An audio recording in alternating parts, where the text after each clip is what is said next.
నమస్తే, welcome to Leo. మనతో ఉన్నారు సీనియర్ జర్నలిస్ట్ డివి శ్రీనివాస్ గారు. సార్ నమస్తే. నమస్తే.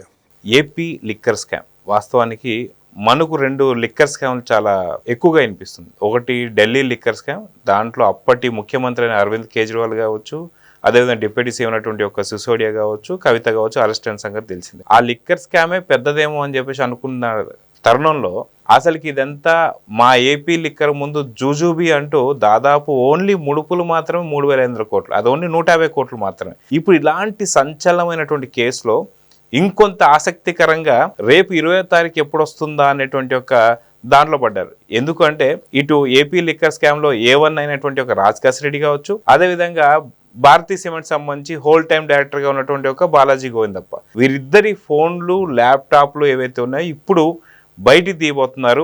దీనికి సంబంధించి కోర్టు 20వ తారీఖుకి ఎలాంటి తీర్పు ఇస్తుంది అనే దాని మీద చర్చ నడుస్తుంది. సో మొత్తానికి ఏం జరగబోతుంది, సంచలనమైన విషయాలు బయటికి రాబోతున్నాయా అంటే ఏం చెప్తారు సార్? అంటే ఇప్పటికీ ఫోను ట్యాబ్ ఓపెన్ చేయలేదా? ఇప్పుడు కసిరెడ్డి రాజు అరెస్ట్ అయ్యి ఇప్పటికి 10 నెలలు అవుతాం. మొన్న ఆయన బెయిల్కి వెళ్తే సుప్రీంకోర్టు కూడా ఫైర్ అయింది. ఏది వాళ్ళ తోడల్లుడు మరి ఇంతవరకు లొంగిపోలేదు, అతను వచ్చి లొంగిపోయిన తర్వాత చూద్దాం. ముప్పిడి అవినాష్ రెడ్డి 9 నెలలు అయింది, ఇంకో 9 నెలలు ఉన్నా నష్టం లేదు అన్నట్టుగా సుప్రీంకోర్టు అంత ఫైర్ అయిందంటే అంటే కోర్టులు ఈ కుంభకోణం పట్ల ఎంత సీరియస్గా ఉన్నాయి. 10 నెలలు అయినా కూడా ఇంతవరకు కేసిరెడ్డి రాజు, బాలాజీ గోవిందప్ప వాళ్ళ ఫోన్లు, వాళ్ళ గ్యాడ్జెట్స్, ట్యాబ్లు ఓపెన్ చేయలేదా? నిన్న పర్మిషన్ అడిగింది, సిట్ కోర్టులో వేసింది. అదేదో మరి రేపు 20వ తారీఖు వాయిదా. ఇప్పుడు అనుమతి ఇస్తే ఇవాళ కేసిరెడ్డి రాజు ఫోన్ ఏంటి పరిస్థితి? మొత్తం మాంత్రికుడి ప్రాణం చిలకలో ఉన్నట్టుగా ఈ కేసిరెడ్డి రాజు అతని యొక్క అవినీతి కుంభకోణాల చిట్టా అంతా ఆ ఫోన్లో ఉందా? మీరు చెప్పినట్టు ఆ ఢిల్లీ లిక్కర్ స్కామ్లో కూడా ఫోన్లే. వాళ్ళైతే అసలు వాట్సాప్ గ్రూపే పెట్టారు. అప్పట్లో ఈ లిక్కర్, ఈ పారిశ్రామికవేత్తలు, ఆ డిస్టిలరీ యజమానులు, ఈ అధికారులు వీళ్ళందరితో ఒక సౌత్ గ్రూప్ అని చెప్పి ఒక గ్రూప్గా పెట్టి, ఇప్పుడు కవిత ఆమె ఫోన్లు 11 ఫోన్లు ఉన్నాయన్నారు, ఆమె పగలగొట్టింది అన్నారు. కానీ మొత్తానికి ఈ కవర్లో తీసుకెళ్ళి ఇచ్చింది. అప్పుడు మీరు కూడా చూసుంటారు ఆ విజువల్స్, అన్ని పట్టుకొస్తూ మీడియాకు చూపిస్తూ తీసుకెళ్ళింది. 179 ఫోన్లు ఆ కేసులో ఇన్వాల్వ్ అయిన దాంట్లో వాళ్ళు స్వాధీనం చేసుకున్నా, వీళ్ళు ధ్వంసం చేసినా, ఇప్పుడు కసిరెడ్డి రాజు ఫోన్ మరి రేపు ఓపెన్ చేయమని కనుక కోర్టు ఆదేశిస్తే మొత్తం నేను అన్నది అదే. ఏది మనీ లాండరింగ్ 7 రూపాయలుగా జరిగింది మనీ లాండరింగ్. అసలు అక్కడెక్కడో దుబాయ్లో డన్ ఉందన్నారు. అతను ఎవరు ఈశ్వర్ కిరణ్ కుమార్ రెడ్డి, తూకేకుల ఈశ్వర్ కిరణ్ కుమార్ రెడ్డి. అతనికైతే అసలు గోల్డెన్ వీసాలు ఉన్నాయన్నారు. అతను అక్కడ ఒక టక్కర్ లాజిస్టిక్స్ పెట్టాడన్నారు. ఇప్పుడు ట్రక్కర్ లాజిస్టిక్ పోటీగా వీళ్ళే ఒక టక్కర్ లాజిస్టిక్స్ పెట్టారని. అటు దుబాయే కాదు, ఇప్పుడు సౌత్ ఆఫ్రికా, ఏది అటు జార్జియా, లేకపోతే అటు జాంబియా, అసలు ఘనా, అనేక అక్కడి దేశాల్లో డిస్టిలరీలు, ఇదే మందు, అక్కడ కూడా జనాన్ని చంపారని. అప్పట్లో రెడ్డి గ్లోబల్ కంపెనీ అనేది అనిల్ రెడ్డి, సునీల్ రెడ్డి ఇన్వాల్వ్మెంట్ దాంట్లో. అసలు ఎందుకు చెవిరెడ్డి భాస్కర్ రెడ్డి అక్కడే ఉన్నాడు కదా, అతనితో పాటు నేను కూడా రూమ్లో ఉన్నాం. ఒక వారం రోజులు అక్కడ తిరిగాం. అక్కడ స్టీల్ ప్లాంట్ పెట్టాలని చూశారు, లేకపోతే ఏదో ఫుడ్ ప్రాసెసింగ్ ప్లాంట్ పెట్టాలని చూశారు. వెంకటేష్ నాయుడు, నేను, చాణక్యరెడ్డి అక్కడే ఉన్నామని ప్రణయ్ ప్రకాషే చెప్పిన వాంగ్మూలం. కేసిరెడ్డి రాజు ఆయన ఫోన్లో ఉండే సమాచారం ఇప్పుడు అప్పట్లో ఏంటి, రాజు యొక్క పిఏలు మరి రాజన్న పలానా చోట ఆ గెస్ట్ హౌస్లో ఈ టైంలో ఉంటాడు అంటూ మెసేజ్లు వాళ్ళవి కూడా బయటకు వచ్చాయి. ఇప్పుడు మీడియా బయట పెట్టింది. ఇది సీఎం షెడ్యూల్ సరహాలో. ఇప్పుడు జగన్మోహన్ రెడ్డి షెడ్యూల్ ఇచ్చినట్టు చంద్రబాబు షెడ్యూల్ ఇస్తారు. ఏది 10:30కి బయలుదేరుతారు, 11ంటికి ఎయిర్పోర్ట్కి చేరుకుంటారు, 11:30కి దిగుతారు, 1 గంటకి ఇంటికి చేరుతారు. అట్లా రాజు కసిరెడ్డి షెడ్యూల్ వీళ్ళందరికీ పంపించేవాళ్ళని. దాన్ని బట్టి వాళ్ళ డిన్నర్లో అక్కడ ఆఫీసుల్లో ఆయన్ని కలిసేవాళ్ళని. అతనేమో ఐటీ అడ్వైజర్, కానీ అతను చేసిన డీల్ అంతా లిక్కర్ డీల్.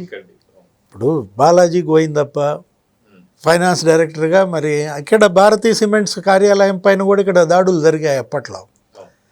బాలాజీ గోవిందప్ప ఛాంబర్లో మొత్తం తీసుకెళ్లారు హార్డ్ డిస్క్లన్నీ కూడా. ఏం సమాచారం ఉంది వాటిల్లో?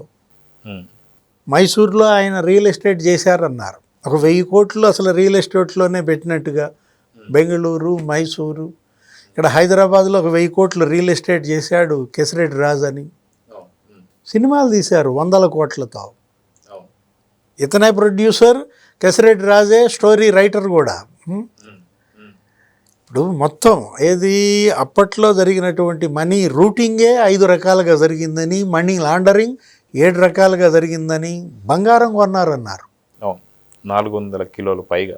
ఇప్పుడు అందులో ఏంటి, నీకు ఆ నిందితుల జాబితా 51 మంది ఏమో నిందితులు ఉంటే అందులో ఒక 1/2 డజన్ బంగారపు కంపెనీలు ఉన్నాయి.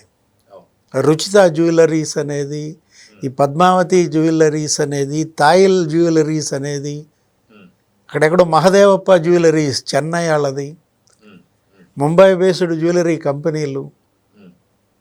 అంటే ఒక బ్రాండు 200 కోట్లు బంగారం ఇచ్చిందన్నారు. అప్పట్లో 98 కోట్లు పద్మావతి దగ్గర కొన్నారు, 50 కోట్లు తాయిల్ దగ్గర అన్నారు. ఇప్పుడు ఈ రసీదులు, కొన్న బంగారం రసీదులు కూడా అతని దగ్గర పట్టుబడ్డాయి వాసుదేవరెడ్డి కారులో. అంటే ఒక్క బ్రాండే 200 కోట్లు ఇచ్చిందంటే అప్పుడు 5 ఏళ్ళు జగన్మోహన్ రెడ్డి సీఎంగా 30 బ్రాండ్లు ప్రమోట్ చేశారు. అంటే బ్రాండ్ 200 కోట్లు వేసుకున్నా నీకు 6000 కోట్లు బంగారం రూపంలోనే లంచాలు తీసుకున్నారా?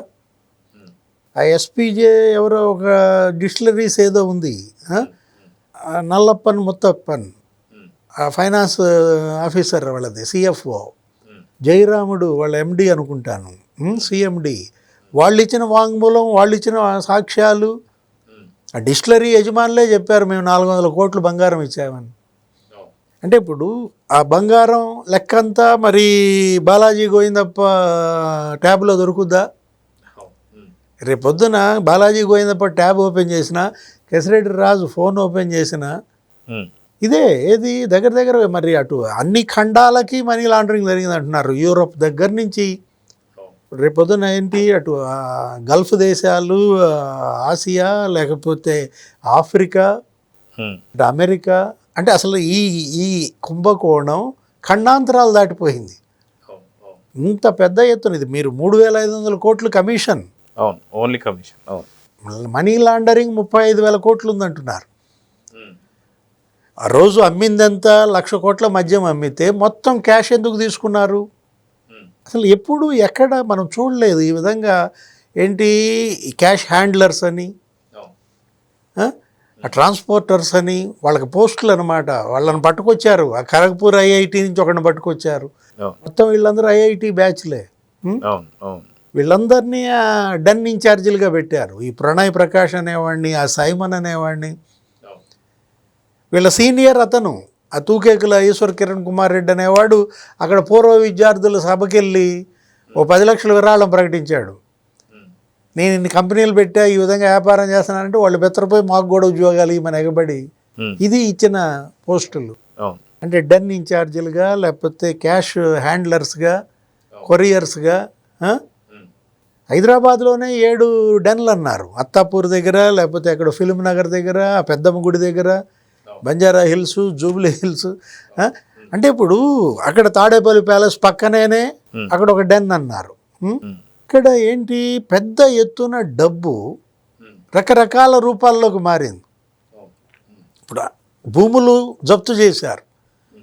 అతను ఎవరు, కేశిరెడ్డి రాజు 98 ఎకరాలు కొన్నాడు హైదరాబాద్లో అన్నాడు. వాళ్ళ తల్లి పేరు మీద, లేకపోతే కూతురు పేరు మీద, భార్య పేరు మీద కొంతవరకు జప్తు చేశారు 38 ఎకరాలు.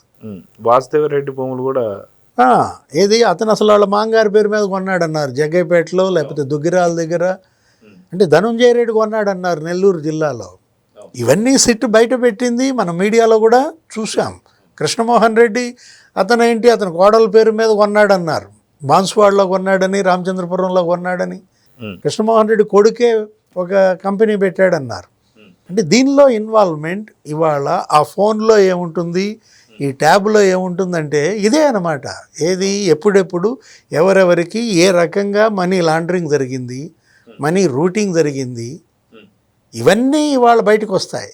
సార్ వాస్తవానికి జగన్మోహన్ రెడ్డి అంటే జగన్ లిక్కర్కి సంబంధించి భారతిరెడ్డికి సంబంధించినటువంటి ఒక సిమెంట్ భారతీ సిమెంట్ సంబంధించి పూర్తి స్థాయి డైరెక్టర్ అనేటువంటి ఒక బాలాజీ గోవిందప్పకి ఏం కనెక్షన్స్ ఉంటాయి? అటు భారతీ సిమెంట్స్ సంబంధించినట్టు ఆయనకి ఇక్కడ ఏపీ లిక్కర్ స్కామ్కి సంబంధం అంటే ఏం చెప్తారు? ఇప్పుడు అదే కదా మీరు చేస్తున్న వ్యాపారం సిమెంటు, వాళ్ళ బిజినెస్ మద్యం. సిమెంట్కి మద్యంకి ఏంటి అసలు సంబంధం? ఎందుకు డిస్టిలరీల యజమానులు మీ సిమెంట్ ఫ్యాక్టరీ ఆఫీస్కి పిలిపించారు? అక్కడ ఎందుకని చర్చలు జరిగాయి. ఇప్పుడు ఈ కమిషన్ల విషయం కానీ ఇప్పుడు 12% అన్నారు, దాన్ని మళ్ళీ 20% నెక్స్ట్ నెల పెంచారు. అది కూడా చాలక డిస్టిలరీలు కబ్జా చేశారు. ఇప్పుడు నిన్న మిథున్ రెడ్డి కూడా మాట్లాడుతూ ఏదో ఛానల్ ఇంటర్వ్యూలో ఏమని చెప్తాడు, చంద్రబాబు హయాంలో ఎన్ని డిస్టిలరీలు ఉన్నాయో 80% డిస్టిలరీలు ఆయనే ఇచ్చాడన్నాడు. 100% అనే వల్ల జగన్ లాగా వేరే వాళ్ళలాగా కొంచెం రిజర్వ్లో పెట్టుకున్నాడు 20%. అంటే జనం నమ్మరని. ఇప్పుడు ఆదాన్ డిస్టిలరీ, లీలా డిస్టిలరీ, లేకపోతే యూవీ డిస్టిలరీ చంద్రబాబు సీఎంగా ఉన్నప్పుడు వాళ్ళు చేశారా వ్యాపారాలు? వాళ్ళకి ఇచ్చారా ఆర్డర్స్? అసలు ఉన్నాయా ఆ డిస్టిలరీలు? అంటే లేని డిస్టిలరీలు సృష్టించి ఉన్న డిస్టిలరీలు కబ్జా చేసి ఇక్కడ ఆ చీప్ లిక్కర్ తయారు చేసి ఆ లేని డిస్టిలరీల పేరు మీద వాటిని అమ్ముకుని వాటికి డబ్బు మళ్ళించి అదాన్ 1500 కోట్లంట ఆర్డర్. ఇప్పుడు అదాన్ డిస్టిలరీ సాయిరెడ్డిది అన్నారు, ఆ సాయిరెడ్డి అల్లుడు రోహిత్ రెడ్డి బినామీ కంపెనీ అన్నారు. అసలు ఎస్పీవై డిస్టిలరీ మిథున్ రెడ్డే కబ్జా చేశారన్నారు. ఆ ఇంటర్వ్యూలో మిథున్ రెడ్డి ఏమని చెప్తాడు, చంద్రబాబుకి మా కుటుంబంపై పగ, మా నాన్నపై ప్రతీకారం తీర్చుకోవడానికి నన్ను జైలుకి పంపారు, ఏదో చెప్తారు కాక్ అండ్ బుల్ స్టోరీస్.